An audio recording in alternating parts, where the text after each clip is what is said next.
बच्चों, पिछले वीडियो में हमने डेंगू के बारे में पढ़ा था।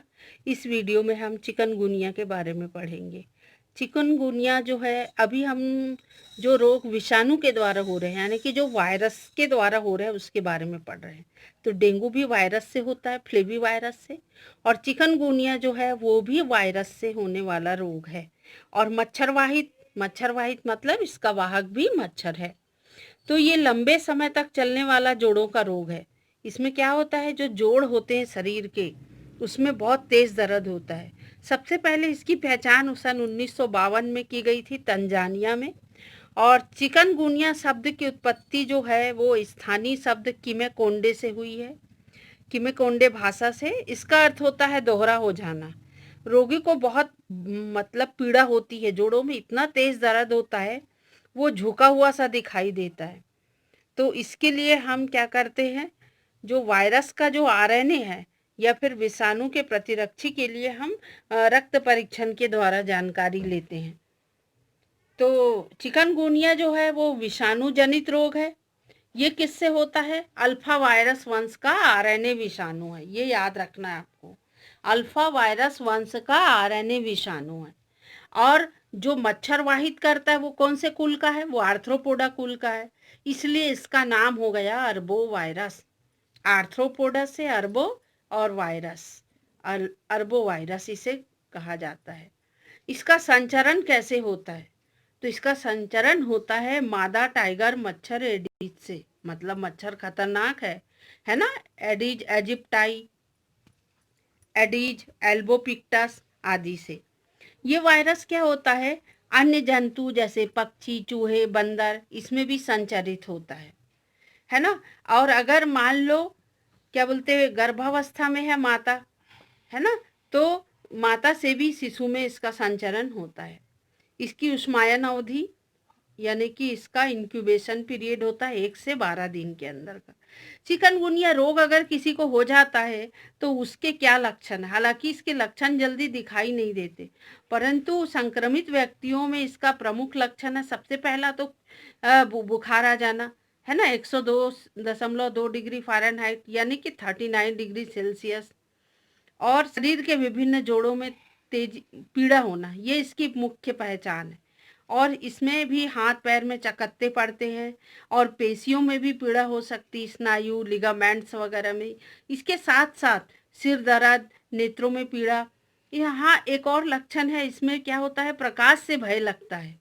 और ये जो है ज्वर है, जो अचानक 2 दिन के बाद समाप्त हो जाता है, पर साथ में उदर में पीड़ा होती रहती है, उल्टी का जी होता रहता है, डायरिया हो सकता है, पतले दस्त हो सकते हैं, नींद नहीं आती, बेचैनी होती है। और जब इतने सारे लक्षण होंगे तो निर्बलता आएगी। ऐसा 5 से 7 दिन तक चलता रहता है। तो लंबी अवधि तक जोड़ों का दर्द और पीड़ा हो सकती है, ये आयु के ऊपर डिपेंड करती है, यानी व्यक्ति इसमें झुक जाता है दर्द के कारण। तो इसकी रोकथाम और नियंत्रण हम कैसे करेंगे? चूंकि इसके लिए कोई टीका उपलब्ध नहीं है, सबसे अच्छा तरीका यही होता है कि हम मच्छरों के संपर्क में आने से बचें, यानी मच्छरों को नष्ट कर दें। तो लंबी बाजू वाले कपड़े पहन लें हम, है ना, कपड़ों को पायरेथ्रॉइड से उपचारित करें।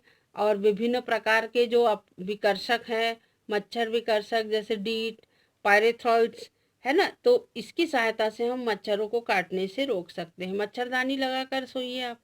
तो चिकनगुनिया का कोई विशिष्ट उपचार नहीं है, हम इसके लिए सहायक चिकित्सा उपलब्ध करा सकते हैं। ठीक उसी तरह जैसे आज के समय में कोरोना वायरस है ना, क्या इलाज है उसका? केवल सहायक चिकित्सा, कन्फर्म उसका कोई भी चिकित्सा अभी तक हो नहीं पाया है।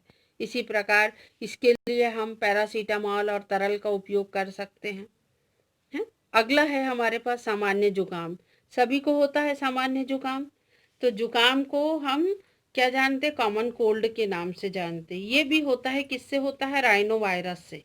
इसमें भी आरएनए वायरस होता है, राइनो वायरस से होता है जुकाम।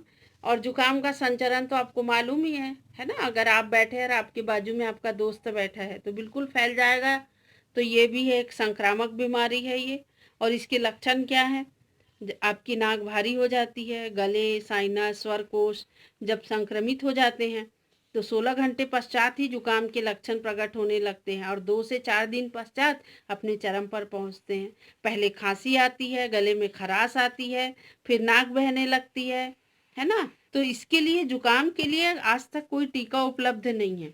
इसकी रोकथाम ऐसे है कि आप बिना हाथ धोए आँख, नाक, कान, मुख को मत छुओ। जो रोगग्रस्त लोगों हैं उनसे दूरी बनाए रखिए। आपका प्रतिरक्षा तंत्र जितना मजबूत होगा आपके लिए उतना ही अच्छा है। और आइबुप्रोफेन ये दर्द से राहत दे सकती है। एंटीबायोटिक का प्रयोग इसमें नहीं करना चाहिए। खांसी की औषधियों से लाभ नहीं होता। अक्सर हम किसका उपयोग करते हैं? साइरप का। भारतवर्ष में प्रतिवर्ष लगभग 10 मिलियन लोग सामान्य जुकाम से ग्रसित होते हैं। विषाणु जनित रोग है, आसानी से फैलता है और कुछ दिनों से लेकर 1 सप्ताह में ये दूर हो जाता है और इसके लिए ज़्यादा परीक्षण की आवश्यकता नहीं होती। आपको देखकर ही कोई बता देगा कि आपको जुकाम और सर्दी खांसी है।